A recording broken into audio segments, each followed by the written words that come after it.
Bonjour, shalom, assalamu alaikum. Vous êtes les bienvenus au club de la presse de ce jour et nous sommes le mercredi 10 octobre 2018, 11h passé légèrement de quelques instants à Canal FM au studio des médias partenaires. Nous vous savons de plus en plus nombreux à nous écouter et cela nous fait chaud au cœur et nous pousse à vous satisfaire davantage. Cette émission, nous l'animons aujourd'hui avec une pensée amicale à l'endroit de Monsieur Bénissant Tété Fomen, qui souffle aujourd'hui une bougie de plus pour son anniversaire de naissance. Bénissant Tété Fomen, qui est le président de l'association des bouchers au marché Bossimé. Et Fomen doit savoir comment on appelle celui qui traite les viandes en éveil. Je ne voudrais pas dire que Fomen est un lenteur, mais même s'il vend de la viande. Eh bien, nous saluons également le café Yendoubé. C'est au quartier d'Oumassé, à côté des rails. De temps en temps, nous passons là-bas prendre notre café au petit déjeuner. On parle beaucoup de Moba, mais beaucoup de langue aussi. Café Yendoubé, vous avez le bonjour du club de la presse. À la technique aujourd'hui, nous sommes accompagnés par Michel Koko Vitogbe Tomega à la console pendant que Jiro Dakucha met l'émission en ligne et que le plateau se peuple avec les confrères et une invitée avec nous. Commençons par les invités. Sylvestre Béni, bonjour. Oui, bonjour Sassé, bonjour à tous et à toutes. Le grand patron du journal La Manchette. Voilà, on est là. Sorti aujourd'hui, dont nous allons parler. Effectivement, je suis là. Tout comme le Mania libéré avec son patron Abbas Issaka, bonjour. Bonjour Jalou, bonjour à tous et à toutes ceux-là qui nous écoutent. Je n'ose pas vous demander comment vous allez me répondre en bon togolais, ça va très bien. À la togolaise. Merci beaucoup, je m'abstiens donc de la question. Santé éducation également avec Gadia Tchonadi, bonjour. Ça c'est bonjour et bonjour à tous ceux qui nous écoutent. Vous allez bien aussi? Ça va très bien. Et votre journal nous éduque à ce que nous nous portions de mieux en mieux. Tout à fait. Merci beaucoup. Maintenant, notre invitée, Madame Takouda Bassimana Bada, Catherine, épouse Kerezoué, bonjour. Bonjour, Monsieur Sass. Je n'ai pas trop massacré vos noms et prénoms. Un peu, mais c'est pas grave. Madame Takouda Bassimana Bada. Bassima Bada. Bassima Bada, avec tous ces A là, vous devez être au nord de Kara. Tout à fait, oui. En bonne Naouda. Non. Vous n'êtes pas Naouda? Je suis Kabie. Avec tous les A là? Oui, bien sûr. Eh bien, le prénom encore une fois, madame? Bassima Bada. Bassima Bada, épouse Kerezoué. Oui. Eh bien, vous présidez une association du nom de Association Partenaires de Vie Togo, n'est-ce pas? Oui, c'est ça, oui. Eh bien, vous nous direz tantôt pourquoi vous êtes avec nous dans ce studio. Mais laissez-moi juste vous dire que le 10 octobre, c'est la journée mondiale de lutte contre la torture. Et à cette occasion, l'association des chrétiens pour l'abolition de la torture, ACAT Togo, vient de sortir une déclaration dans laquelle ACAT Togo interpelle, citation, le Togo doit s'engager pour l'incrimination de la vindicte populaire pour garantir la dignité pour tous. Déclaration de ACAT Togo, dont Sylvestre Béni a sûrement déjà connaissance.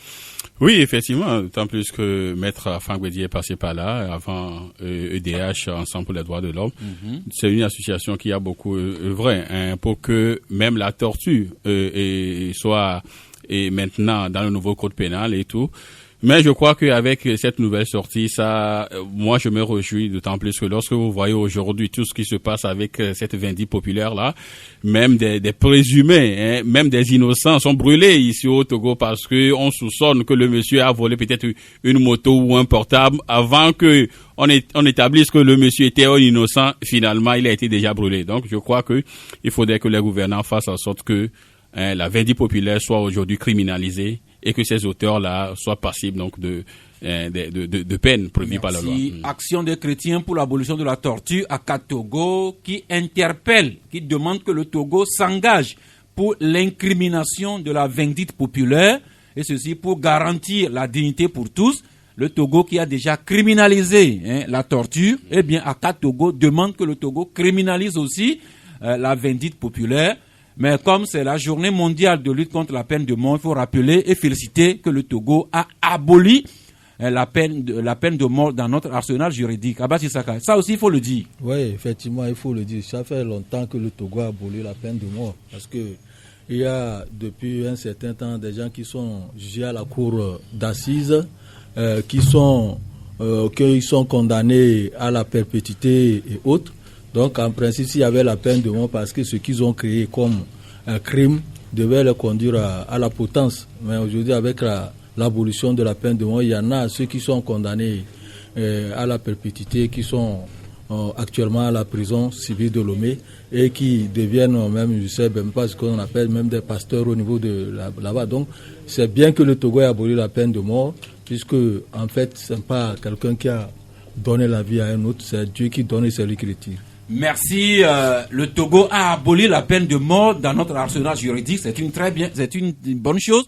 Le Togo qui a également criminalisé la torture et le Togo qui est interpellé pour également criminaliser ce phénomène de vindicte populaire. C'est l'appel de Akat Togo. Madame Takouda, rebonjour. Rebonjour, monsieur Sass. J'aime bien votre prénom, vous me le répétez. Bassima Bada.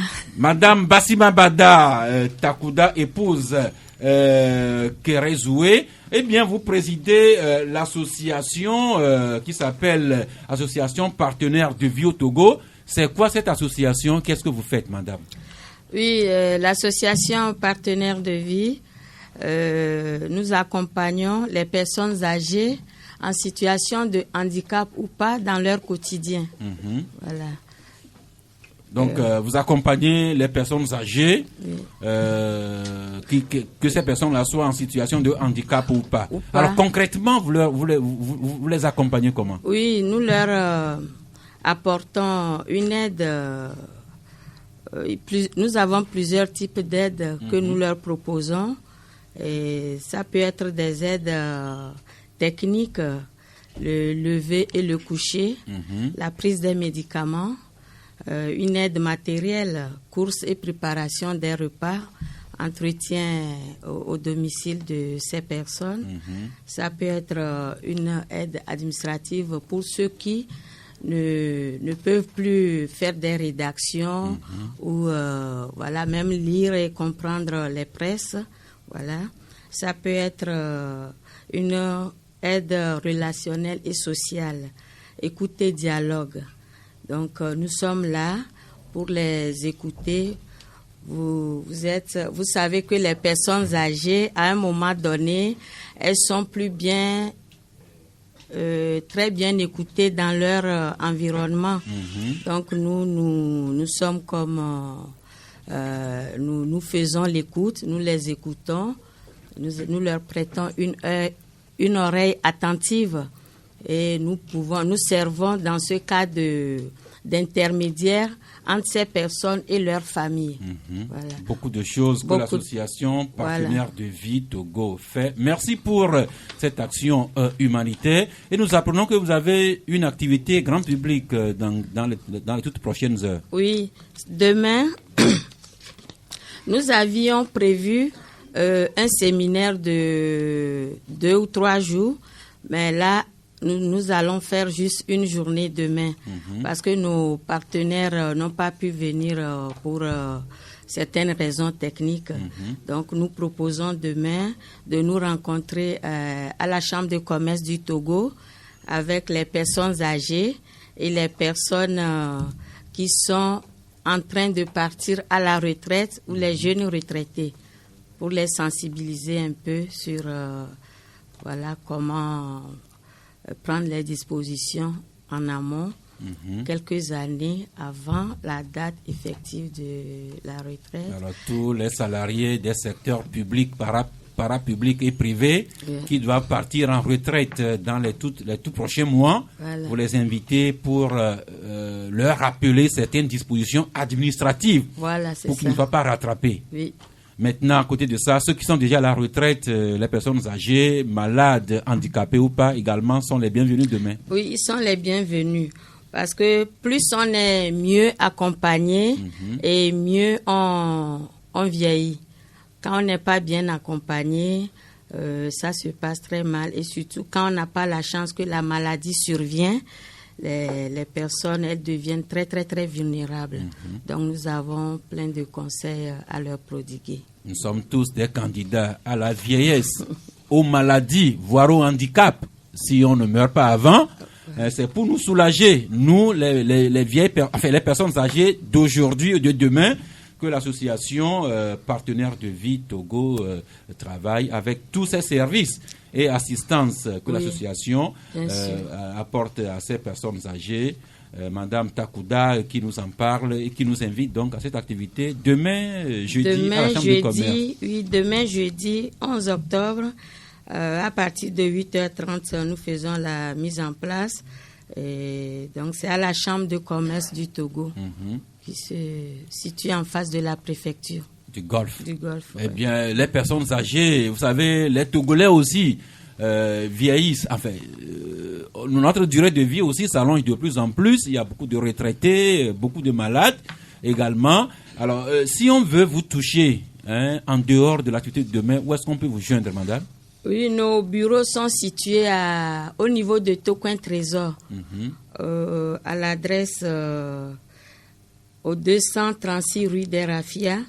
Donc, c'est juste au niveau de Tocoin Trésor.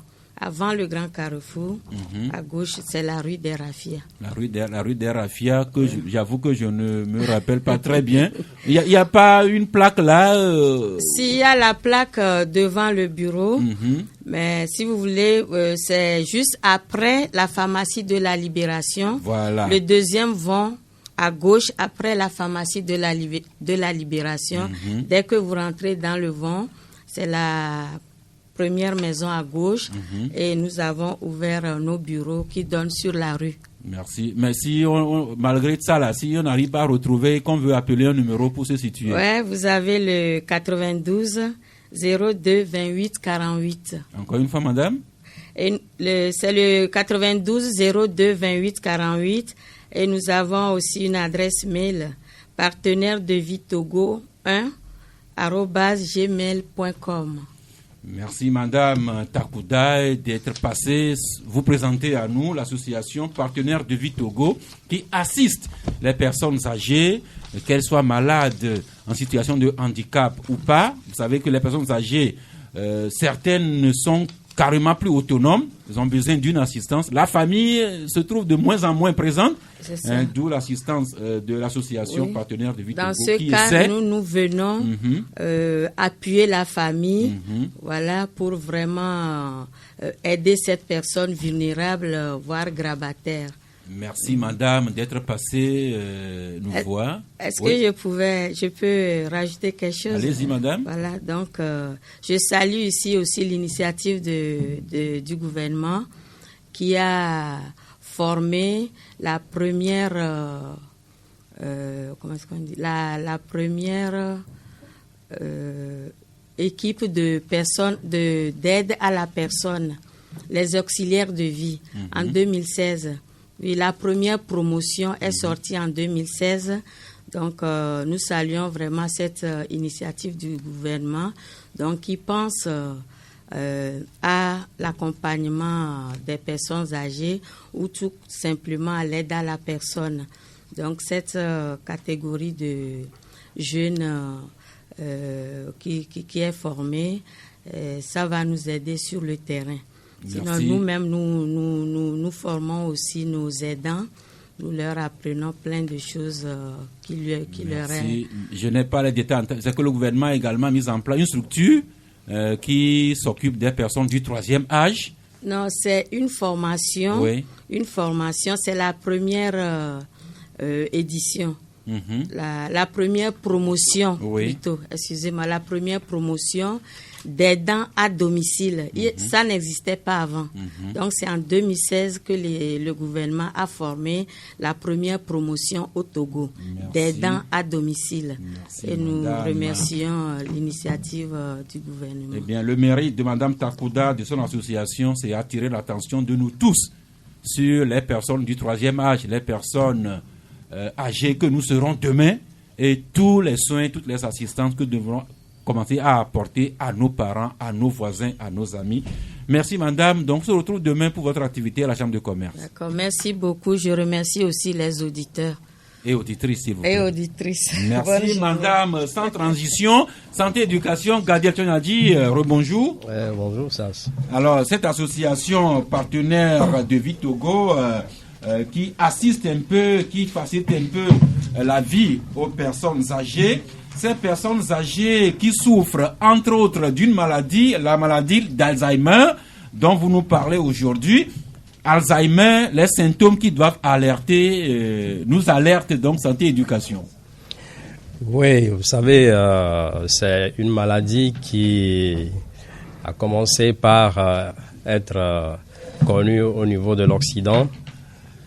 Mais tenez-vous bien, cette maladie est un peu partout. Donc, chez nous, ici au Togo, elle est caractérisée par, généralement, par une perte de mémoire. Oui. Est-ce que vous voyez? Donc, cela on peut remarquer un certain nombre de signes aussi, un trouble de langage, une difficulté de demeurer dans le raisonnement quand on parle, et beaucoup de confusion, beaucoup d'oubli. Par exemple, on met un objet quelque part et puis on ne se rappelle plus.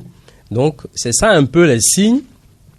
Et cela est beaucoup lié à l'âge, au-delà de 65-70 ans. Donc, c'est un projecteur que nous faisons sur l'Alzheimer pour l'éducation de nous tous qui avons des parents, pour nous tous aussi, comme on vient de le dire, nous allons aussi vieillir. Nous allons aussi vieillir, nous avons déjà nos parents à nos côtés. Quand ces personnes âgées ont des problèmes de troubles de mémoire, troubles de langage, se rappellent plus exactement nos difficultés, ce sont des signes qui alertent et qui appellent de notre part beaucoup de patience et de compréhension. Oui, bon, là, il faut conduire cette personne à l'hôpital pour voir un neurologue spécialement pour une prise en charge. Merci, mais autre article qui nous intéresse, les habitudes et pratiques que vous nous recommandez pour la santé. Non, plutôt, cet article-là, oui, plutôt à la page 4, les changements à adopter dans notre alimentation à partir de 40 ans. C'est-à-dire, nous tous ici qui avons déjà 40 ans et plus, nous devrons déjà changer, nous devons commencer à changer certains comportements d'ordre alimentaire. Tout à fait. L'âge de 40 ans, c'est un âge important parce que il est à la limite de la jeunesse et puis de 50 ans, 60 ans. Donc, on commence par voir le devant de l'âge et il est important de changer d'habitude. Surtout au niveau de l'alimentation, il faut faire attention déjà quand on a 40 ans de manger comme si on était encore adolescent ou bien dans la vingtaine et éviter beaucoup d'excès, surtout au niveau de l'alcool, au niveau de la graisse. Donc commencer à limiter l'alcool. Limiter l'alcool, pour ceux qui le peuvent, ils peuvent carrément l'éviter. Carrément l'éviter. Ensuite, les substances grasses. Les aliments gras. Éviter un tant soit peu les aliments transformés. Nous en parlions déjà la semaine dernière. Tout à fait. Et puis, si jusqu'à 40 ans, vous n'êtes pas un pratiquant d'un exercice physique, bien d'une activité sportive, mettez-vous au moins à la marche. Ce serait bien pour votre santé. 40 ans, c'est très important. Évitons les excès et prenons notre santé en main. C'est un peu un certain nombre de conseils qu'on donne dans cet article. Changement adopté dans l'alimentation à partir de 40 ans. Nous tous ici dans ce studio, nous avons franchi 40 ans ou bien on en est proche. On devrait lire cet article-là et nous en instruire. Alors quand on approche 40 ans ou bien qu'on l'a dépassé, ça veut dire que le cœur est de plus en plus fragilisé ou bien sollicité. Il peut y arriver que des caillots de sang apparaissent dans notre système circulatoire. Alors vous nous en parlez, ces caillots de sang dans les vaisseaux sanguins, les signes d'alerte. Gadiel? Oui, les caillots de sang dans les vaisseaux sanguins, vous savez, c'est un fait courant et qui peut conduire à un mal que nous connaissons, les AVC, l'accident vasculaire cérébral. Le caillot de sang, c'est quoi? C'est une masse de sang qui se forme dans les veines, bien dans les artères. Et si cette masse évolue, elle peut boucher l'artère ou bien la veine au niveau de la circulation du sang et de la ventilation de l'oxygène. Et cela peut causer, comme je viens de le dire, un AVC. Alors, il y a plusieurs causes qui peuvent arriver là. On parle de l'obésité, on parle de la mauvaise alimentation, on parle d'un certain nombre de pratiques qui génèrent dans l'organisme beaucoup de toxines. Donc, il y a des signes. Il y a des signes pour reconnaître cela. On parle de beaucoup de fièvre, ceux qui sentent beaucoup de fièvre, qui sentent des douleurs dans le bras et dans les jambes, des douleurs au niveau du thorax. Parfois des vertiges, donc un certain nombre de signes qui sont analogues aux signes de l'hypertension, du diabète. Donc de toutes les façons, quand on voit un certain nombre de signes, un ou deux signes par là, il faut aller consulter pour voir ce qui se passe, faire un diagnostic et si il y a lieu de faire un traitement. Voilà, signe d'alerte pour les caillots de sang, parce que si ces caillots de sang venaient t'as migré au niveau du cœur, du cerveau ou des poumons, nous risquerions d'être la victime d'une embolie pulmonaire, voire d'un accident cardiovasculaire, et ça risquerait d'être fatal. Nous avons la chance d'avoir ici un confrère qui est passé par là ou bien tout à côté. Joachim Loko, bonjour. Bonjour aux fidèles auditeurs, auditrices de Canafem. Vous connaissez quelque chose des caillots de sang? Oui, j'en ai souffert quand j'ai eu à faire l'accident en 2015. Il a fallu l'intervention des médecins pour me sauver, sinon je devais trépasser. Vous savez, c'est une maladie très dangereuse et qui te bloque la respiration. Merci de nous apporter ce témoignage vivant. Merci à ce médecin qui vous a sauvé de cette mort-là qui devenait pratiquement certaine. Oui, je les remercie. C'est un collège de médecins, Dr Wala, et puis ses collègues au CHU Sylvanis Olympio. Lequel Wala? Dr Achiwala. Achiwala, oui. Qui m'a également sauvé pour mon accident. Oui, c'est lui qui m'a opéré. Eh bien, professeur Achiwala, cette émission témoigne pour votre engagement. Mais revenons à nos articles.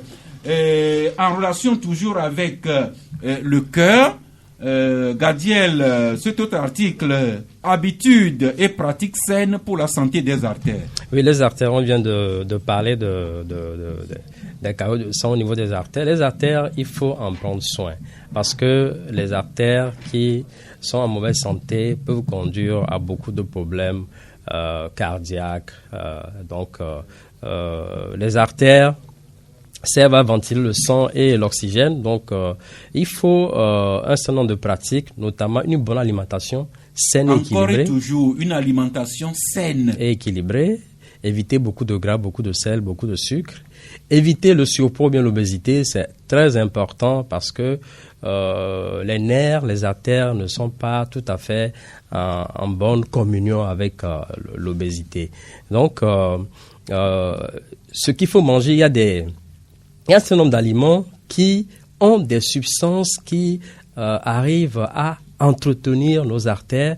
Nous parlons là du curcuma, de la cannelle, d'un certain nombre d'aliments que nous trouvons, des fruits et des légumes que nous trouvons facilement chez nous, qu'il faut consommer, qu'il faut faire sous forme d'infusion, sous forme de thé ou bien de jus pour entretenir la santé de nos artères. On ne le dira jamais assez, éviter ou du moins limiter les alcools, même les boissons énergisantes. Si on peut s'en passer, tant mieux.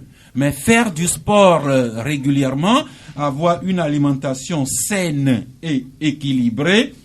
Et puis l'autre élément aussi que je découvre, c'est contrôler le stress. Contrôler le stress, voilà. Le stress, c'est un élément très mauvais pour les artères, pour les nerfs. Donc, le stress, s'il arrive au niveau de l'organisme, on dit ça désempare tout l'organisme. Donc, le cœur, le cerveau, les artères, les nerfs sont atteints.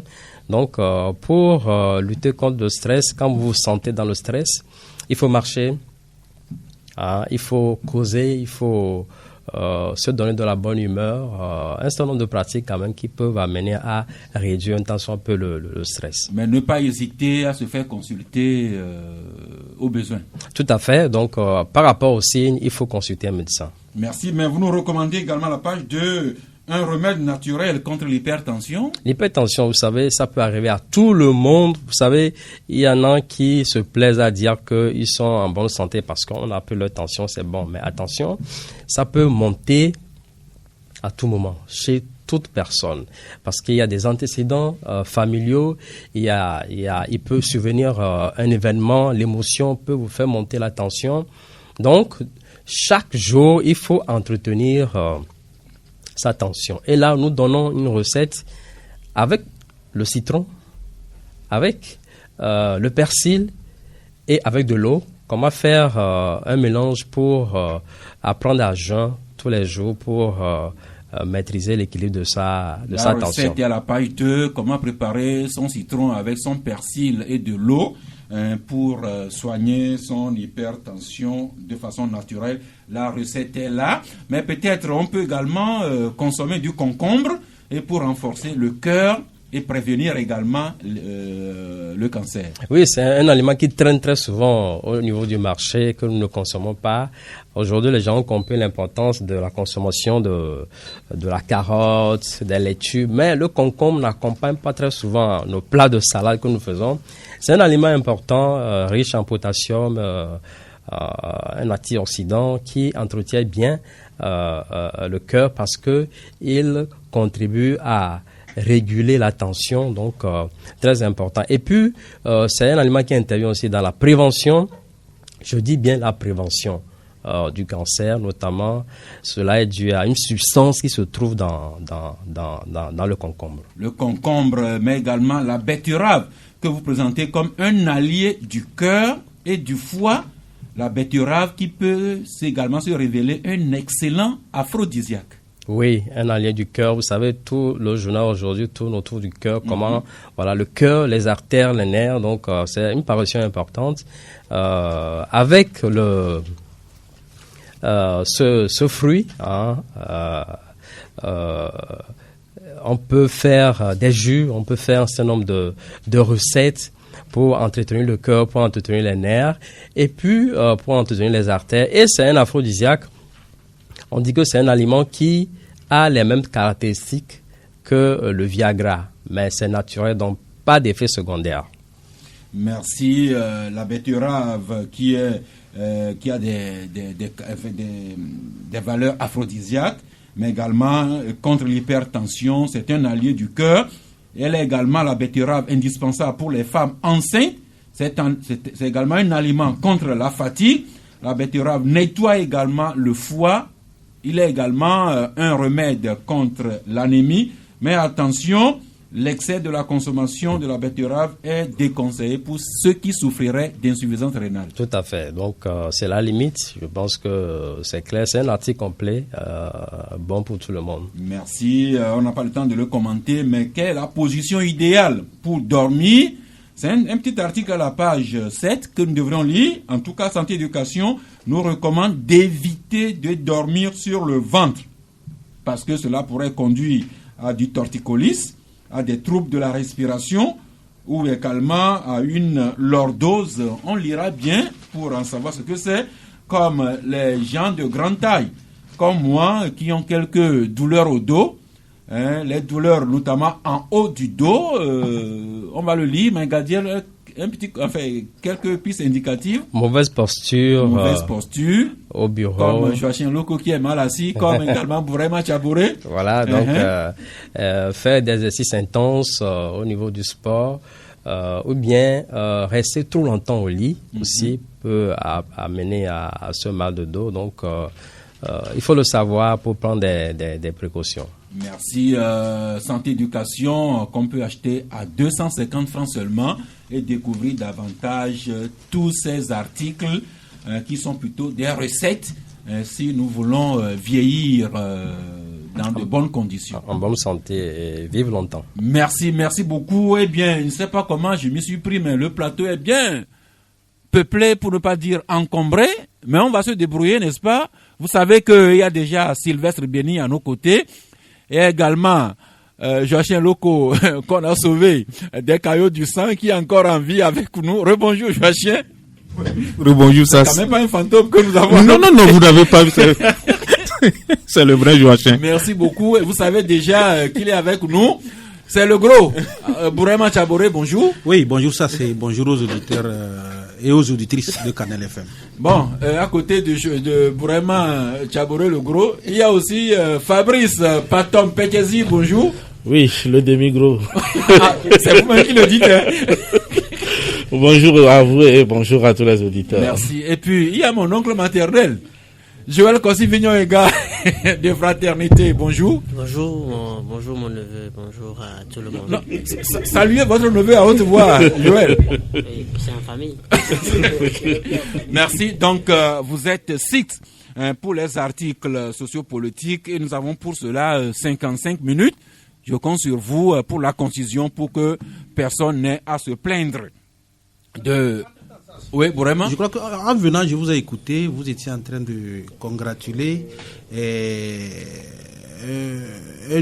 Yendoubé, je ne sais pas. Tout à fait, Yendoubé. Donc il y a une dame qui m'a chargé de vous dire, juste là vous prenez du Zogban en face de mon bureau, que vous l'avez oublié. Justement, donc je tenais à vous le rappeler. Merci de me dévoiler publiquement. Eh bien, c'est parti. Donc, actualité sociopolitique. Depuis hier, mardi 9 octobre à 17h, a pris fin l'opération de recensement dans la zone numéro 1.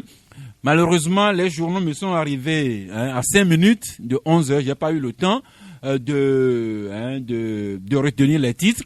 Mais je présume que, puisque vos journaux ont paru aujourd'hui, vous parlez de la fin de l'opération de recensement. Sylvestre Béni de La Manchette. Oui, effectivement, nous en avons parlé même la semaine dernière, le recensement katangais. Et je crois que pour les deux derniers jours, il y a quand même eu un peu d'influence. D'autant plus que Monsieur Katanga a été sauvé, justement. Le président de la CENI, justement. C'est Kadanga, hein? Oui, c'est Kadanga. Ok. Kadanga, voilà. Donc il a été sauvé justement par quelques rumeurs qui circulaient en fait dans la ville en ce qui concerne surtout les bonnes dames qui font souvent des prêts au niveau des microfinances, que si vous n'avez pas quand même cette carte, vous n'aurez plus de prêts FNFI et autres. Donc si bien que les gens quand même sont sortis les 2 derniers jours, mais sauf que je me dis qu'il y a encore beaucoup qui sont laissés sur les carreaux. Hier, j'ai fait un tour au niveau donc de Djouma CC. Ils ont clôturé, mais il y avait quand même certains qui voulaient s'enrouler, mais le temps imparti est déjà est fini, donc ils doivent quand même faire leur rapport et partir. Donc si nous voyons tous ces paramètres là, on se dit que quoi qu'il en soit, il faudrait véritablement que dans la zone 1 qu'on puisse quand même organiser des sessions de rattrapage pour que les Togolais, il est vrai, il y a certains qui sont désireux de le faire, et à Djidogo, par exemple, il y a des gens qui sont partis là, ils sont fait 3 ou 4 jours avant d'avoir la carte.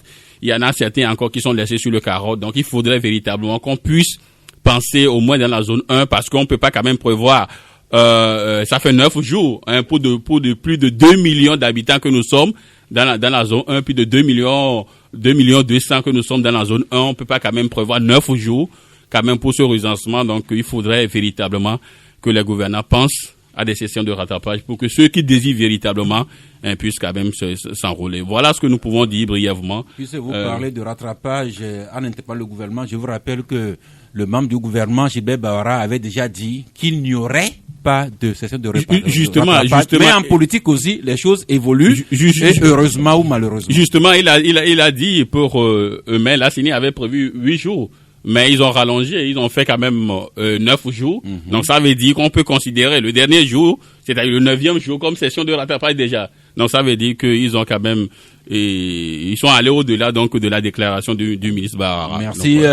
Bourema Tchaboré, votre journal Le Messager, qui vous relevez que même au dernier jour, l'engouement se fait enrôler et restait total. Ah oui, et je crois que même au dernier jour, puisque j'y étais moi-même, je me suis fait enrôler justement hier et l'engouement était total. J'ai fait pratiquement 3 heures de temps environ pour me faire, avant d'accéder à la salle, pour me faire enrôler. Comme le confrère l'a dit, je crois que le constat, il est général. C'est vrai qu'au début, il y a eu des hésitations, la population a un tout petit peu hésité, mais je crois que avec tout ce qu'on connaît, des problèmes techniques et autres, mais 2 jours après, je crois que les gens commençaient par investir les centres de vote, les centres de recensement plutôt, pour pouvoir se faire enrôler. C'est une leçon que nous devons tirer.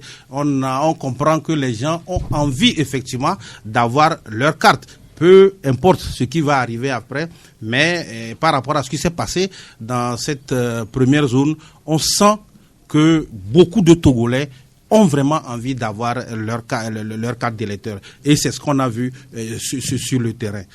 Merci. Vous rappelez que la coalition des 14, avant même l'opération, a appelé au boycott pour des raisons que nous ne savons que trop bien. Là-dessus, Tingo, qui titre ce matin, le recensement pour les prochaines élections, l'opposition togolaise ressasse les mêmes erreurs. Et Joachim Loko, Dunia Le Monde, vous écrivez, boycott du recensement électoral, l'erreur qui risque de coûter cher à la coalition des 14 partis de l'opposition. Oui, justement, les recensements ont pris fin hier dans la zone 1 avec une affluence massive. Il faut dire que hier, après même 17 heures, les gens affluaient encore pour se faire recenser, mais l'heure impartie ou bien la date impartie est épuisée. Mais vous savez, nous avons titré à notre manchette l'erreur qui risque de coûter très cher à l'opposition. Tout semble,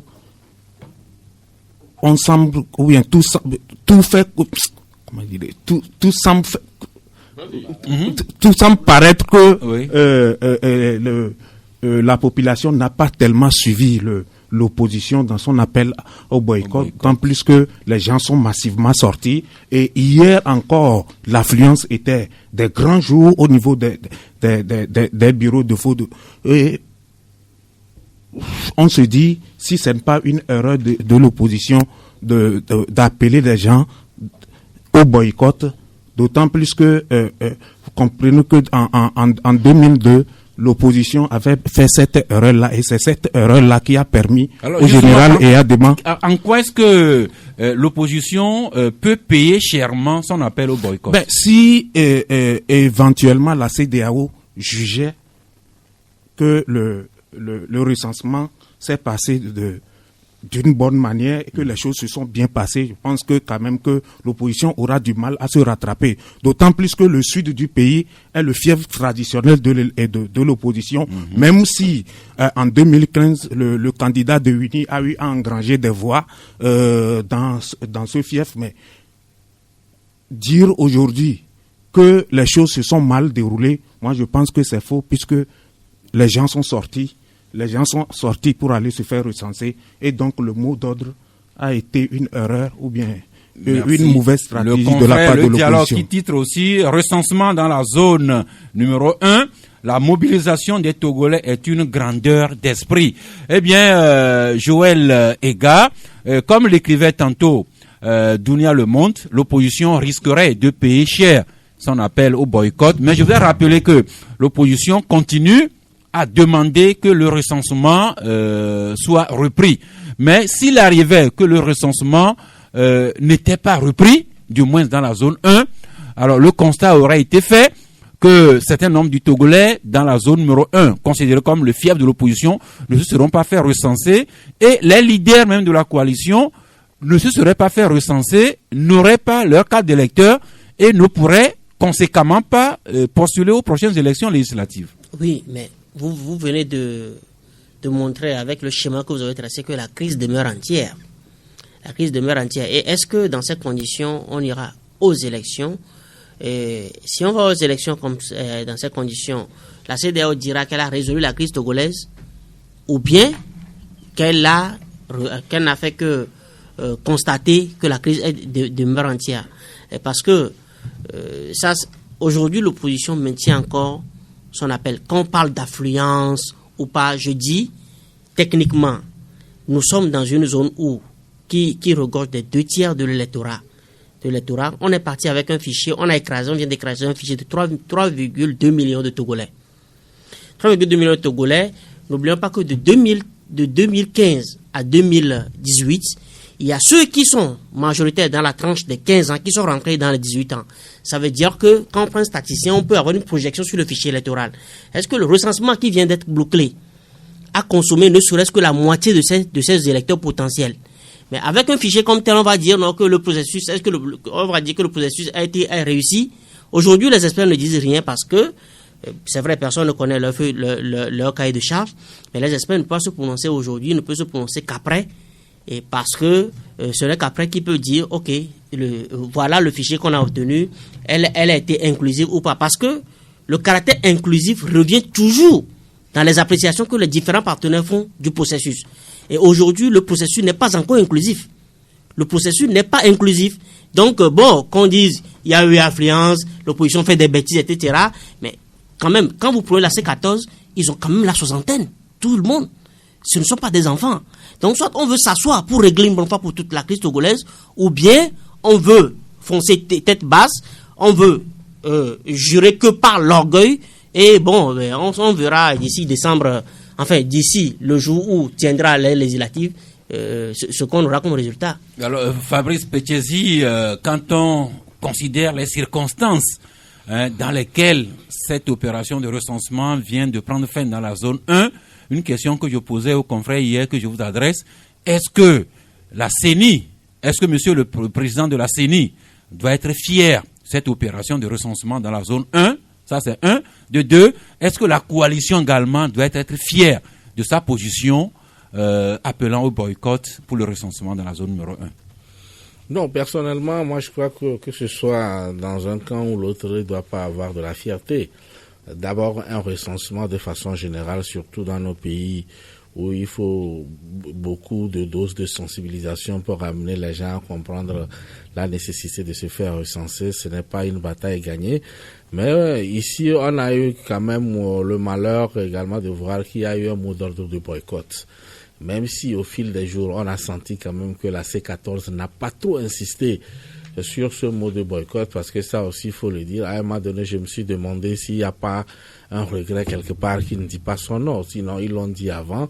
Mais on n'a pas eu cette campagne médiatique très forte pour amener les gens vraiment à ne pas aller se faire recenser.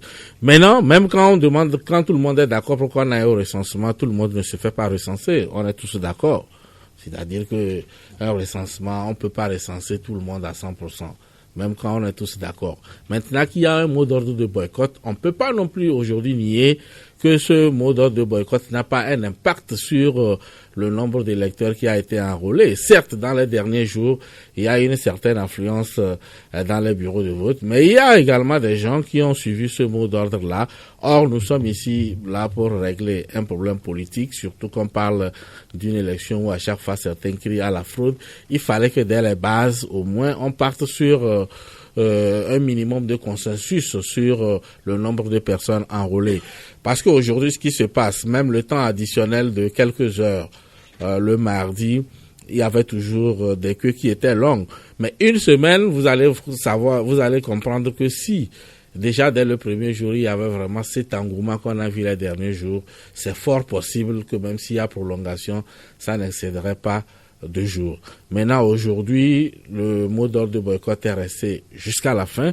Ce qu'il faut faire aujourd'hui, parce qu'il y a une chose est sûre, on connaît ce mot, l'apaisement. À un moment donné, au nom de l'apaisement, on fera des choses. Ça, on a été habitué. Maintenant, il faut s'organiser à ce que dans la zone 2, on puisse faire des choses de telle sorte que il n'y ait pas de mot d'ordre de boycott à ce niveau.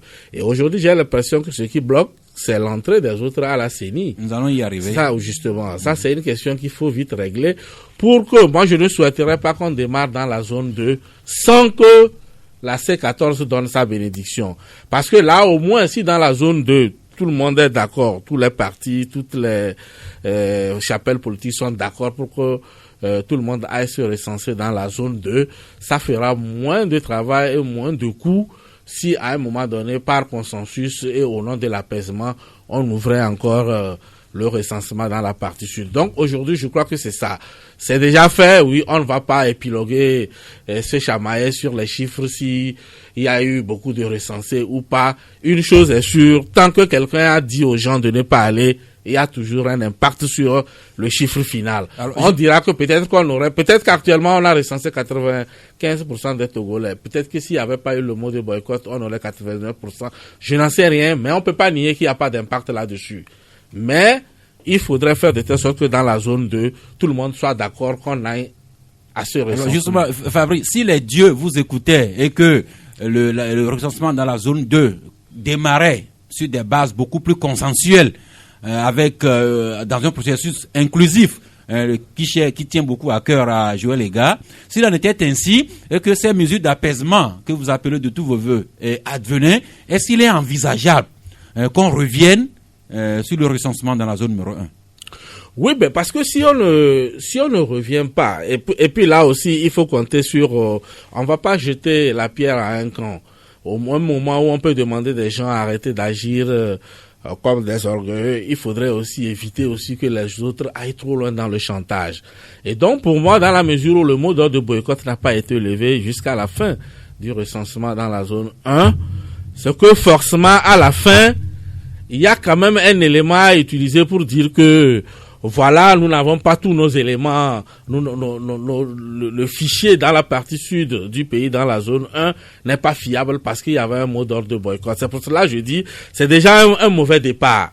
Et maintenant, il faut rattraper dans la zone 2.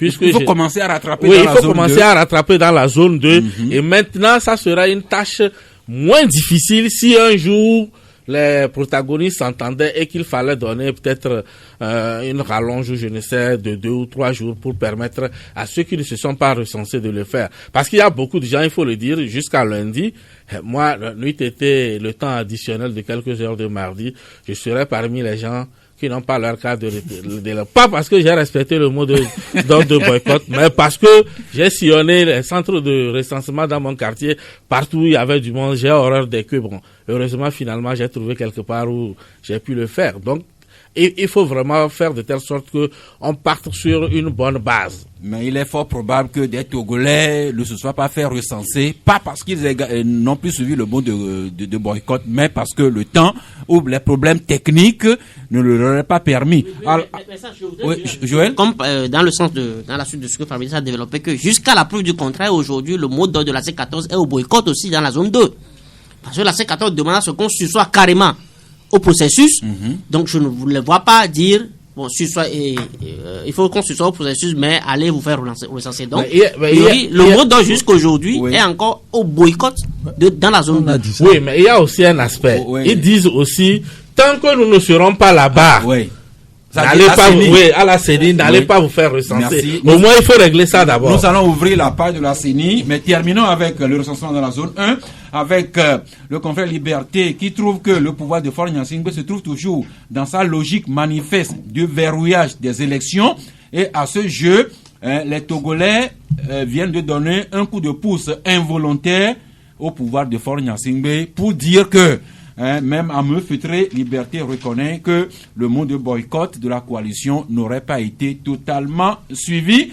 Alors, ce recensement dans la zone 1 a également dégagé des problèmes techniques retard par ici, non-fonctionnalité des appareils par là, mauvaise indication sur les cartes des lecteurs. Mais un problème aussi, c'est que des gens se seraient fait recenser plusieurs fois. Et Abbas Isaka, votre journal, Le Mania Libéré, revient sur ce qui attend ceux qui tentent ou bien ceux qui ont tenté de s'inscrire doublement, triplement. Oui, effectivement, on voit que dans cette opération dans ce processus d'opération de recensement, il y a eu des gens qui ont eu des mauvaises foi pour aller se faire inscrire dans plusieurs de votes. Pendant que certains se débattaient à avoir au moins une inscription, il y en a d'autres qui se promenaient de bureau en bureau de recensement, pour avoir 2 ou 3 cartes de bureau de cartes d'électeurs pour soi-disant que le processus est mal fait, que c'est des fraudes qui sont en train d'être organisées, certainement pour décrédibiliser la CENI, pour dire que ça ne marche pas. Mais ces gens-là ne savent pas à quoi ils s'attendent, parce qu'il y a la loi qui réprime ces gens d'actes. Ces messieurs qui se permettent, qui se donnent et dames. Il n'est pas dit que c'est seulement des messieurs. J'ai dit ces messieurs et dames. Bon, disons toutes ces personnes. Toutes ces personnes à qui ceux qui ont le luxe d'aller se faire recenser, avoir plusieurs cartes, parce que à la fin, ce serait centralisé et les doublons seront tout. Et c'est la dernière inscription même qui sera prise en compte. Et vous n'êtes pas sans savoir que c'est selon le chronogramme, c'est le 15 novembre que les experts de la CEDEAO vont faire leur audit, vont auditer le fichier. Donc c'est pour cela qu'on a donné du 17, ça commence, la deuxième journée va commencer du 17 au 29, 25, du 17, du 19 au 25. Au 24 ou 25? Bon, en fait c'est le 25, c'est que il y a un petit au 25. Donc jusqu'à cette fin-là, lorsqu'il n'y aura pas de problème pour dire qu'on revienne, parce que quand on prend la zone 1 ici, il y a même le recensement qui n'a commencé que 2 jours avant la fin du délai. C'est-à-dire que ça a commencé le samedi ou le dimanche et le lundi, et c'était le 8 qu'on finissait. Donc il y a des zones. C'est pour cela qu'il y a Guillaume Kodjo qui demandait une rallonge d'1 semaine.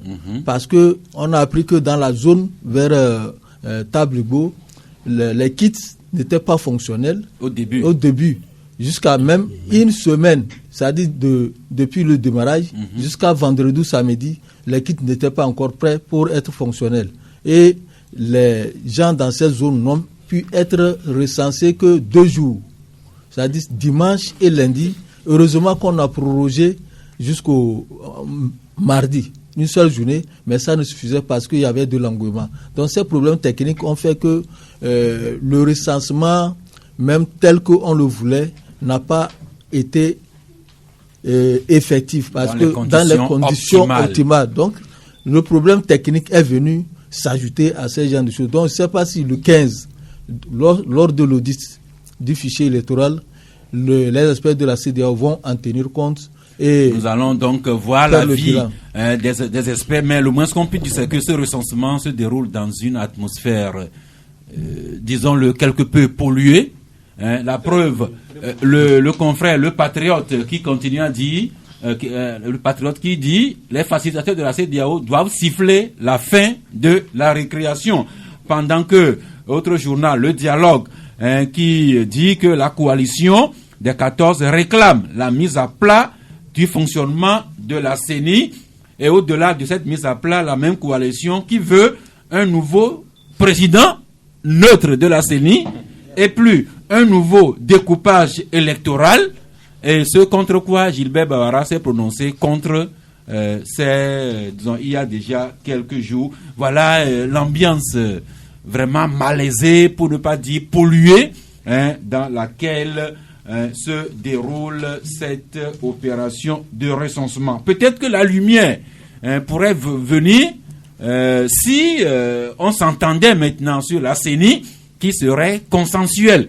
Et là également, c'est un long parcours de combattants. La preuve, les députés convoqués hier en session plénière pour procéder à nomination des 8 membres de la coalition à la CENI, le résultat là aussi se trouve très mitigé. Sur les 8 personnes, Sylvestre Béni, l'Assemblée nationale n'a pu nominer que 3 personnes.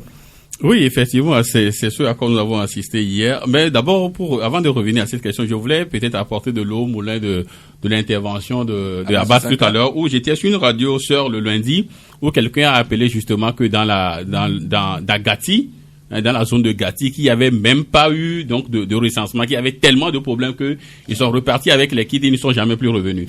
Voyez-vous, donc ça veut dire que tout cela nous donne aujourd'hui, nous conforte qu'il faudrait véritablement qu'on revienne dans la zone 1 pour que au moins ceux qui sont désireux d'avoir cette carte-là puissent valablement de se rattraper. D'accord. Donc revenons même sur du moins la scène donc du Parlement hier. Nous l'avons titré la semaine dernière où nous disons justement la manchette où nous disons justement que le rôle trouble. Nous parlons donc du rôle trouble donc du président du Parlement, justement parce que nous étions dans les indiscrétions où justement le président avait appelé un membre influent donc d'un parti politique où il plaidait la cause donc de l'UFC et la réponse qui lui a été donnée, c'est que ce problème a été réglé par le comité de suivi. Et effectivement, l'UFC a déjà rencontré le comité de suivi en ce qui concerne donc leur position et une réponse leur a été donnée. Mais pourquoi l'UFC ne parle pas du moins de la réponse que le comité de suivi leur a donnée et l'UFC insiste à demeurer à la CENI. Maintenant, au niveau du Parlement, je ne sais pas pourquoi on veut justement que l'UFC soit là. L'UFC a 2 députés, a dit à 2 députés. Pourquoi vous voulez que qu'on laisse à dire qu'on prenne l'UFC? J'ai toujours dit que nous m'jogor, madoison. Maintenant, l'UFC n'est pas dans la coalition. Celui qui n'a pas cotisé, il peut pas aller à la fête. L'UFC n'est pas au niveau de la coalition. Les gens se sont bataillés pour qu'on en soit là aujourd'hui. Maintenant, quand il s'agit donc, il est temps qu'on puisse valablement manger, vous devez convenir avec Ounoua que aujourd'hui, ceux qui se sont bataillés doivent déjà prendre leur part avant donc de passer à l'UFC. L'UFC n'a peut-être pas cotisé, mais l'UFC dit qu'elle est admise de fait à la table parce qu'elle est opposition parlementaire. Non, ce n'est pas une question d'admise de force ou de fait. Je dis, les gens se sont bataillés. Et au niveau donc du comité de suivi, on dit justement que c'est les protagonistes de la crise qui doivent quand même se repartir les sièges au niveau donc de la CENI. Qui sont les protagonistes de la crise aujourd'hui? Il y a la partie gouvernementale et la coalition. Du moins l'opposition et la coalition de l'opposition. Maintenant, si l'UFC veut aujourd'hui être au niveau donc de la table, l'UFC peut être au niveau de la mouvance présidentielle parce que l'UFC est devenu un allié donc du pouvoir depuis mai 2010. Donc, au nom donc de la solidarité gouvernementale, le parti uni peut céder un siège à l'UFC. Et là, le débat est clos. Mais pourquoi on veut que l'UFC soit de l'autre côté? Le problème, vous avez un ami, quand il s'agit de manger, vous demandez à l'ami d'aller de l'autre côté. Pourquoi vous ne pouvez pas le faire manger, vous? Vraiment, je ne sais pas ce que, disons, l'allié unir pense, mais le problème, c'est l'UFC qui ne veut pas se faire classer dans la majorité, l'UFC qui tempête qu'elle est de l'opposition parlementaire. Et pour là, à ce niveau, l'UFC évoque la loi portant statut de l'opposition. Oui, lorsqu'on regarde la loi portant statut de l'opposition, logiquement, l'UFC est dans ses droits. Logiquement, l'UFC est dans ses droits. Mais lorsque nous revenons, le confrère le disait tout à l'heure, il y a eu un accord. Mais est-ce que cet accord a agi sur la loi? Je n'en sais rien. Mais toujours est-il que lorsque vous avez un ami, lorsque vous avez un ami et vous voulez manger à table avec l'ami, et l'ami dit non, je vais manger à table avec mon ancien ami. Mais le problème ne se pose pas. Tout compte fait, l'UFC est dans ses droits, c'est ce qu'il dit. Mais il y a eu également le comité de suivi qui s'est penché sur la question. Le confrère l'a dit tout à l'heure, l'UFC a eu à rencontrer également le comité de suivi. Moi, je n'ai pas plus d'informations. Certainement, l'UFC a eu la réponse qui s'y donne. Maintenant, il va falloir absolument que cette question soit réglée. Si l'UFC a eu la réponse au niveau du comité de suivi, moi, je pense que, en principe, l'UFC doit s'y soumettre parce que moi j'ai vu certains partis politiques qui étaient à la CENI et qui étaient également dans leur plein droit, qui ont été invités à la CENI en tenant compte de la loi. Je vais parler de Obu, du NET et du COPED qui est de la société civile, mais qui ont accepté à un moment donné cédé, et c'est ce qui a conduit au vote hier avec les trois nouveaux membres qui sont entrés. Donc moi je pense que à un moment donné, comme je l'ai dit, si l'UFC a eu une réponse au niveau du comité de suivi, je crois que l'UFC pourrait se replier au nom, comme on le dit, au nom de l'apaisement. Mais l'UFC, jusqu'aux dernières nouvelles, ne veut pas encore se plier. Le résultat, c'est ce que nous donnent beaucoup de journaux dont Liberté. La nomination des représentants de l'opposition parlementaire se trouve bloquée parce que l'UFC continue à revendiquer sa place au nom de l'opposition parlementaire. 93.5 Canal FM. Nous revenons sur le même sujet avec les mêmes confrères pour dire, Fabrice Pekezi, que cette question de la représentativité de l'UFC à la CENI au nom de l'opposition parlementaire date depuis que ce parti UFC a signé l'accord de gouvernement avec le RPT. Le problème était né aux législatives 2013, à la présidentielle 2015. Ça rebondit actuellement. Mais Togo Matin trouve que cette affaire-là, c'est la suite logique du bras de fer entre l'ANC et l'UFC qui n'est pas loin de finir. Oui, ça se sent. C'est un règlement de compte. Sinon, quand aujourd'hui on dit que l'UFC est partenaire de UNIR, ils n'ont pas eu des listes communes aux dernières législatives. Donc ça voudrait dire qu'au-delà de l'accord, chacun savait où il allait exactement. Et c'est ça qui bloque. C'est-à-dire que il faut vous rafraîchir la mémoire. Allez-y. Aujourd'hui, on peut dire que qui tue par épée périt par épée. L'UFC, c'était le parti qui, entre-temps, traitait tous les autres partis de satellites de pouvoir. Ceux qui ne sont pas avec nous, c'est des partis satellites du pouvoir, y compris le CAR et tout cela et autres. Aujourd'hui, c'est bien qu'ils goûtent un peu à cela. Maintenant, secondo, n'oubliez pas que la même UFC a exclu des gens d'un certain parlement.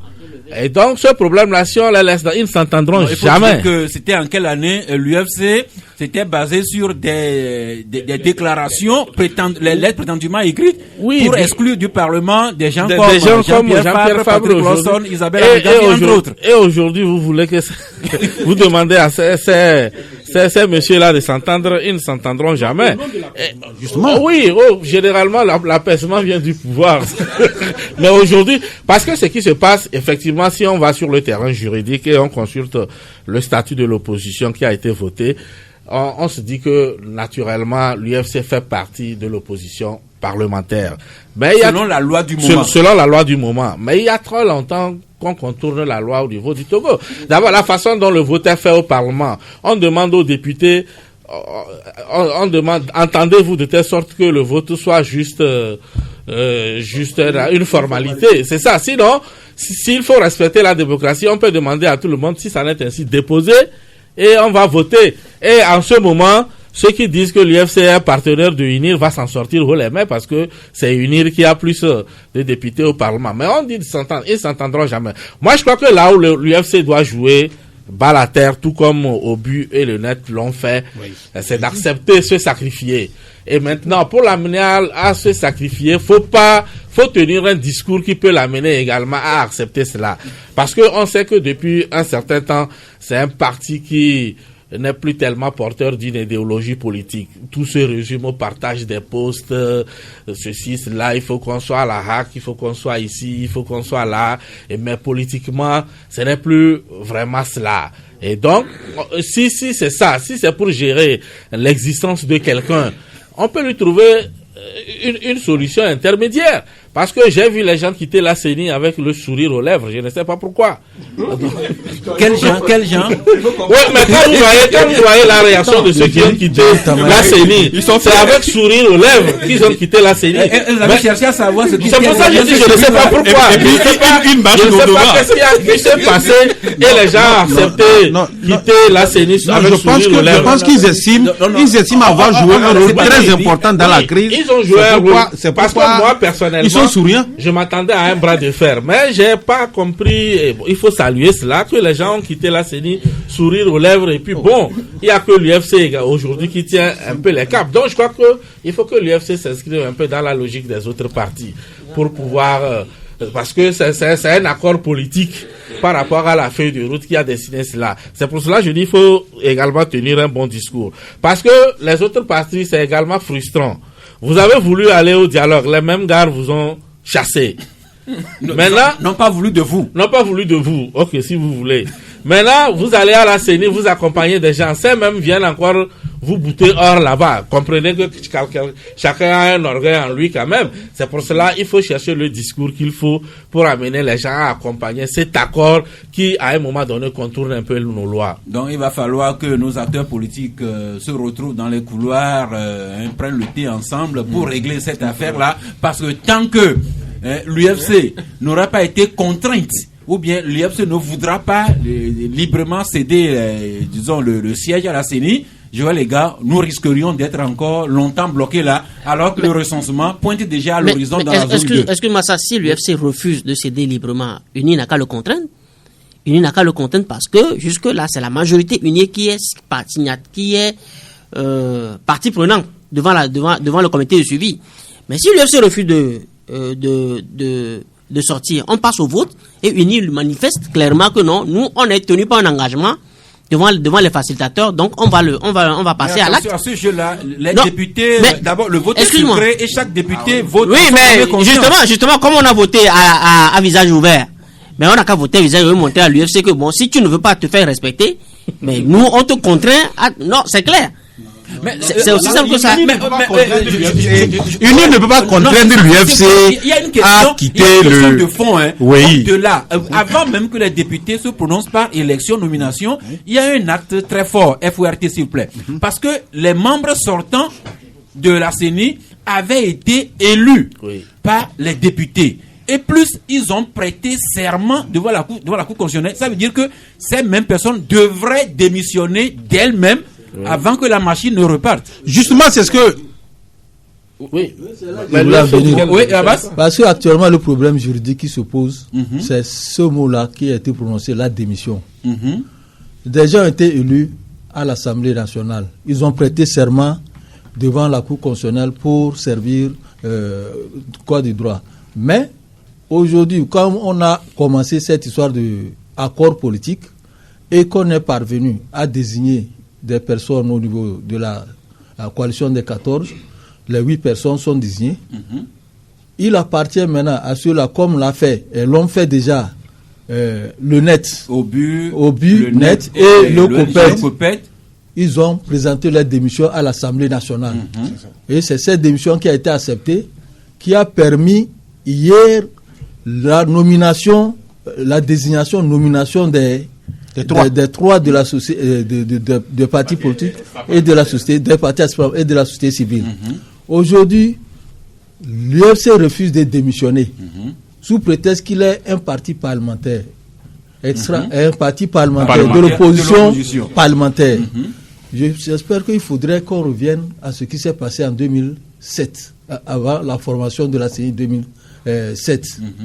C'était un accord politique qui avait mis la CENI de 2007. Et après l'élection de 2007, on a fait une autre CENI qui est devenue, qui a été mentionnée dans le code électoral, qui nous a accompagnés jusqu'à ce jour. Parce que au sortir de l'accord politique global, on avait demandé que ce soit, il y avait 19 membres. La CENI devait composer de 19 membres. Des 19 membres au sortir de la PG. Paritaire également. Et c'est ce qui a été fait. On a eu du côté de l'opposition 8, du côté du pouvoir 8, plutôt du côté de l'opposition il y avait 9, et du côté du pouvoir il y avait aussi 9. Ça faisait 18 plus 1 de l'association 19. Et c'est ce qui a été passé. Aujourd'hui, on est encore en présence d'un accord politique, mais cet accord politique rejoint un peu le code électoral. Paritaire 8-8.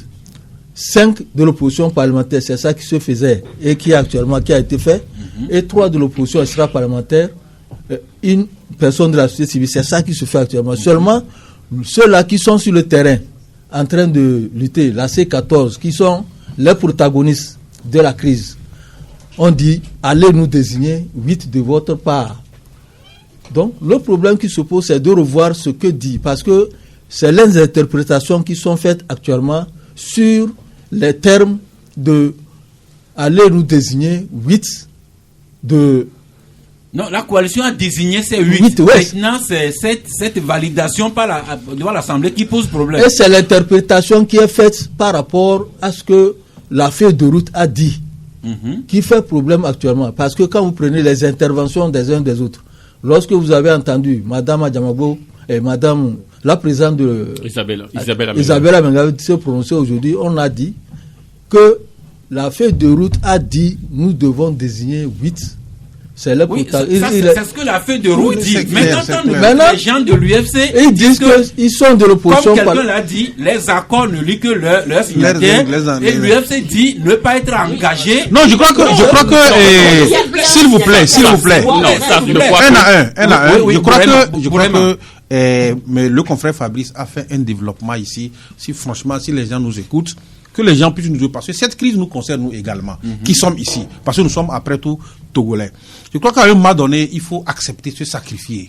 Et quand on accepte de se sacrifier, il faut également que notre vis-à-vis également tienne un langage qui puisse nous permettre de ne pas être humiliés lorsqu'on va prendre l'engagement de se sacrifier. Aujourd'hui, le NETS, Obul et COPED se sont sacrifiés en dépit de la loi. Parce que, quoi qu'on dise, ce qui s'est passé, c'est une violation du code électoral. Mais ils ont accepté de se sacrifier. Je crois que l'UFC, sincèrement, devrait également faire de même. Mais, face à ça, il faudrait que le vis-à-vis tienne un langage qu'on ne se sente pas frustré, que l'UFC ne se sente pas frustré. C'est de ça qu'il s'agit aujourd'hui. Le problème aujourd'hui tourne autour de l'UFC. Donc, en somme, vous deux, vous avez tout dit, et ceux qui nous écoutent devraient faire comme ça. Comment parler à l'UFC, comment amener l'UFC à faire démissionner son représentant pour que la machine continue. Ce sont de grandes personnes, elles ont compris ça, je présume. Mais en pointillé, au bout de tout ça, il y a le 20 décembre, sur laquelle nous avons tous les yeux braqués. Et Joël, les gars, votre journal Fraternité, vous écrivez le 20 décembre en pointillé. Effectivement, le 20 décembre, c'est écrit... En pointillé, 3 points de suspension. 3 points de suspension. C'est écrit aujourd'hui en pointillé, 3 points de suspension, effectivement, parce que nous avons... Il y a assez de couacs. Je dis, voilà la C14 qui revient et demande... tout ce qu'elle demande, le découpage, etc. Mais je voudrais juste rappeler que avant même que la C14 ne demande cela, le ministre Bawara a trouvé nécessaire de leur répondre même en amont, avant que la C14 ne demande. Parce que l'interview du ministre Bawara est parue avant même que la C14 ne tienne sa conférence de presse. Donc là, je dis... Non, il y a quand même quelques temps que la coalition demande que le président de la CENI soit une personnalité neutre et que le découpage électoral également soit... Oui. Il y a quand même de longues semaines, pour ne pas dire des mois, que la coalition tient ce langage. Oui, de toutes les façons. Si le ministre trouve nécessaire de réagir, de rebondir sur la question, ben ça veut dire que certainement, ça commencera à prendre quelque part. Ça commencera à prendre auprès des facilitateurs. Et moi, je ne prends pour preuve que ce représentant des facilitateurs qui a dit qu'on ne va pas faire dans le fétichisme concernant les dates et qu'on va faire, on joue plutôt sur l'efficacité et le réalisme. Déjà qu'autour de cette table, nous avons convenu que rien que pour le recensement dans la zone 1, il y a nécessité qu'on revienne réorganiser le recensement. Je dis, il va de soi qu'on en tire la conclusion que la date du 20 décembre s'écrit déjà en pointillé. En pointillé, mais enfin, 20 décembre ou pas, Sylvestre Béni, la manchette trouve que ça sent déjà le chaos, les prochains législatifs au Togo. Chaos pour qui? Non, chaos pour le Togo, chaos pour nous tous, parce que tout à l'heure, il y a mon confrère évoquait justement Joël évoquait tout à l'heure donc la déclaration, du moins l'interview que le ministre Bawara a accordé à un site français, Africa Stratégie.com, où il disait justement qu'il n'y aura ni de regroupage électoral, ni même de réorganisation des CELI, et même on va même pas revoir le mode de scrutin. Ça, je crois que c'est à la veille donc de de la conférence de presse que la coalition a organisée le lundi. Et je crois que c'est un signal fort. Et lorsque vous avez écouté, du moins du côté donc de la coalition, il y a la coordinatrice qui disait justement que cette manière de se conduire risque finalement de vous emporter. Et lorsque vous écoutez le professeur Ouolou qui dit justement que lorsque les Togolais vont se mettre debout, ils donnent 48 heures à ce régime-là, 48 heures au maximum à ce régime, vous verrez également aujourd'hui que les discours deviennent virulents. Il y a également un regain de tension. Et même, lorsque vous voyez que tout le processus de recensement, cela a créé des frustrations. Et cela monte en flèche. Donc, lorsque nous prenons le Togo et qu'on met tous ces paramètres-là ensemble, vous verrez que ça sent encore un scrutin rouge, un scrutin de sang. Parce que si on prépare une élection dans cette précipitation, vous verrez qu'aujourd'hui, les gens ont déjà un acquis. C'est-à-dire, quand on va peut-être donner les résultats, ils vont se dire que la manière dont le recensement a été fait et qui nous a exclus, les gens sont aujourd'hui capables peut-être déjà de refuser ces résultats-là à l'avance. Voyez-vous? Donc, on peut même dire que ces personnes, suivez mon regard, n'iraient même pas aux élections parce qu'ils ont appelé au boycott de recensement et que ces personnes même ne se seront pas fait recenser. Justement, mais figurez-vous qu'aujourd'hui, les gens ne parlent pas de boycott parce que ils ne veulent pas aller aux élections. Ils parlent de boycott et ils disent qu'ils feront même tout pour que les élections n'aient pas lieu. Voilà ça. Et nous, quand on dit que quand un aveugle dit qu'il va te lancer la pierre, c'est qu'il a déjà donc le pied. Donc voilà, donc on met tous ces paramètres là et ensemble vous verrez que ça sent encore du chaos au Togo. C'est pourquoi aujourd'hui nous donnons déjà la lettre. Il faudrait que pour une fois et du moins nos responsables politiques arrivent à accorder leur violon. Nous sommes venus de très loin, nous avons déjà arrêté peut-être 16 ou 100 morts, c'est selon les OSC, mais s'il faut encore conduire ce processus-là dans cette précipitation que nous avons aujourd'hui, je vous dis, au lendemain donc de ces élections législatives, nous aurons encore à enregistrer des morts. Donc voilà, c'est pourquoi nous ne voulons pas qu'on en arrive là. Tout à l'heure, lorsqu'on évoquait le problème même de l'UFC, je me dis que quelque part, moi j'accuse donc le gouvernement togolais. Pourquoi? Parce que on a toujours dit qu'il faudrait que les gens temporisent les choses. On a toujours dit d'arrêter le travail de la CENI. Les gens se sont précipités pour que les gens prêtent serment. Mais aujourd'hui, l'UFC devient maintenant Jean-Bry et que même son allié uni n'arrive même plus à le maîtriser. Voyez-vous, c'est pourquoi on n'aurait plus du temps, on aurait calmé les gens, qu'aujourd'hui l'US ne prêterait même pas serment et aujourd'hui ils ne vont même pas refuser de démissionner. Donc on a tellement précipité les choses. Avec la nuance que le John B originel de Serge Kassi a été maîtrisé par quelqu'un. Oui. Fabrice, on va aller rapidement. Il faut faire un peu attention par rapport en ce qui concerne le recensement. Il est terminé dans la zone 1. Ça, il est terminé. Moi, j'ai ma carte électeur. On ne va pas un jour me dire de retourner pour refaire une carte. Peut-être il y aura une prolongation, mais ça ne veut pas dire qu'on reprend. Ou un rattrapage. Le rattrapage ne veut pas dire qu'on recommence l'examen. Moi, j'ai déjà il y a la coalition qui demande une carte politique intégrale. Maintenant, quand on dit non, intégrale. Quand on va dire, on va empêcher l'élection, tout ça, il fallait commencer par empêcher le recensement. Justement. C'est comme ça commence. Faut pas être là, des discours en l'air, on va empêcher, et finalement, un jour, tout est cuit. Donc, moi, je crois qu'aujourd'hui, ces discours va-t-en-guerre là, on n'en a pas besoin. Et d'ailleurs, il faut rappeler que dans sa dernière interview, Gilbert Barra disait que ils ne se laisseront plus surprendre. Oui, parce qu'il y a une question aujourd'hui. Aujourd'hui, les gens sont prêts à aller à la CENI. Sauf qu'il y a il suffit de régler ce petit problème-là. Ils vont y aller.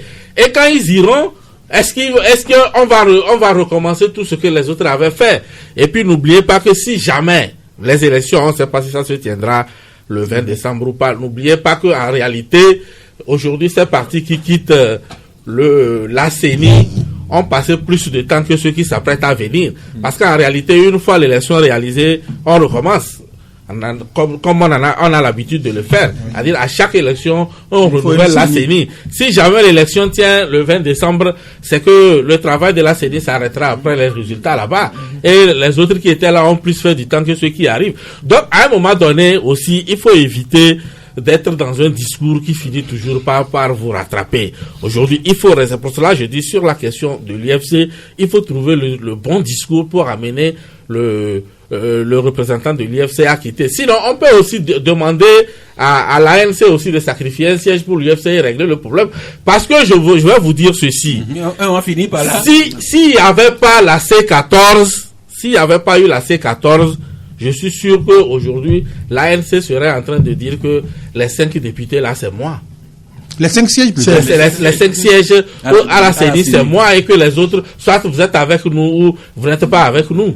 Merci, voilà, on va devoir s'arrêter là. C'est l'analyse qu'on a pu faire de la fin du recensement dans la zone numéro 1 et de ce long processus qui se révèle périlleux pour la nomination, désignation des 8 représentants de la coalition à la CENI. S'il y a du nouveau, nous y reviendrons. Mais pour le moment, on va finir avec vos cartons. Le nouveau, ce qui a conférence de presse, je crois que la CENI a... Oui, c'est du nouveau. Il faut quand même annoncer ça. Oui, à 9h. Quand il y aura du nouveau, on en parlera demain. À 9h, c'est déjà passé. Alors, juste vos cartons du jour. Gadiel, vous revenez avec nous. Revenez, Gadiel. Je rappelle juste que le carton est attribué sur des sujets et à des personnes qui n'ont pas été débattues ce jour-là. Et les cartons ont 3 couleurs.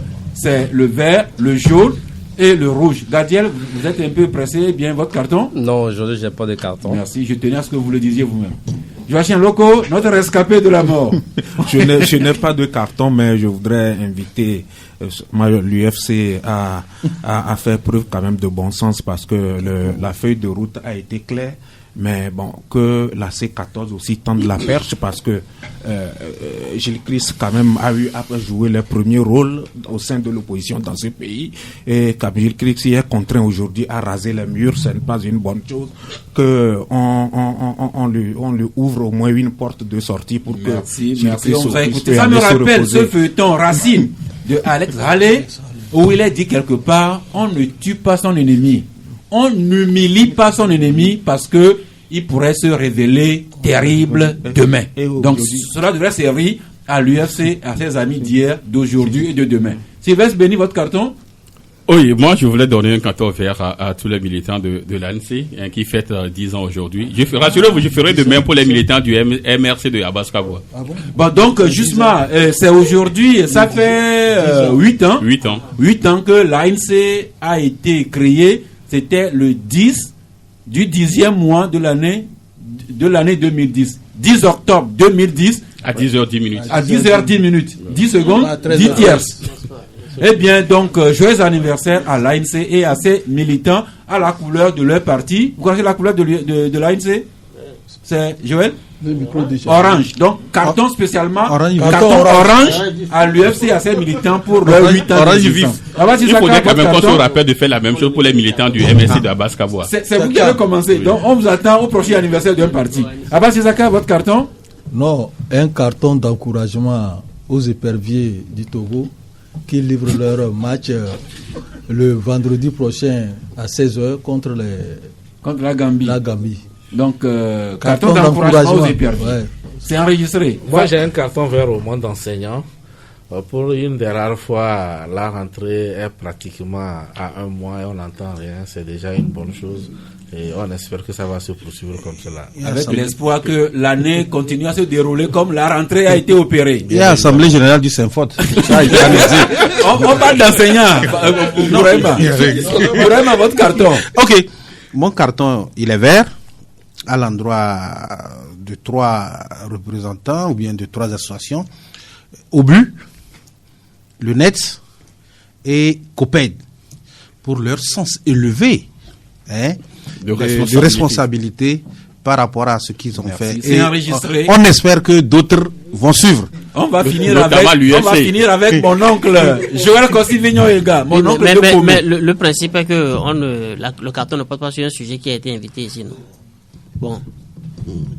Oui. Merci oncle de le rappeler au gros. Je voulais donner carton rouge à Tchabouré, mais bon, je le fais grâce. Bon, maintenant, moi, je donne carton jaune au gouvernement. Et parce que voilà, ça fait au moins 4 ans que le fameux projet promettant un plafonnement de la caution pour les loyers d'habitation dort. Le Bénin est passé à 3 mois avec une commission en place qui va veiller même à fixer même les prix des loyers. Le loyer représente au moins 50% des revenus enfin, ça consomme au moins 50% des revenus des Togolais. Il faut vraiment que cette loi votre soit... journal Fraternité écrit ce matin, fixation des cautions des loyers d'habitation. Et si le Togo s'inspirait du voisin de l'Est, pour ne pas dire le Bénin. Eh bien, Joël, plutôt Joachim, vous allez revenir au micro et vous et moi, nous allons adresser un carton vraiment de cœur au professeur Achiwala. Lui-même sait pourquoi. Oui, il le sait bien, il nous a sauvés. Donc, il le sait, donc on n'en dit pas plus. Merci, c'est fini pour aujourd'hui, mais nous nous retrouvons demain jeudi à 11h, si Dieu le veut, et Dieu le voudra certainement. Merci d'avoir regardé la vidéo, abonne-toi et partage la vidéo avec tes proches.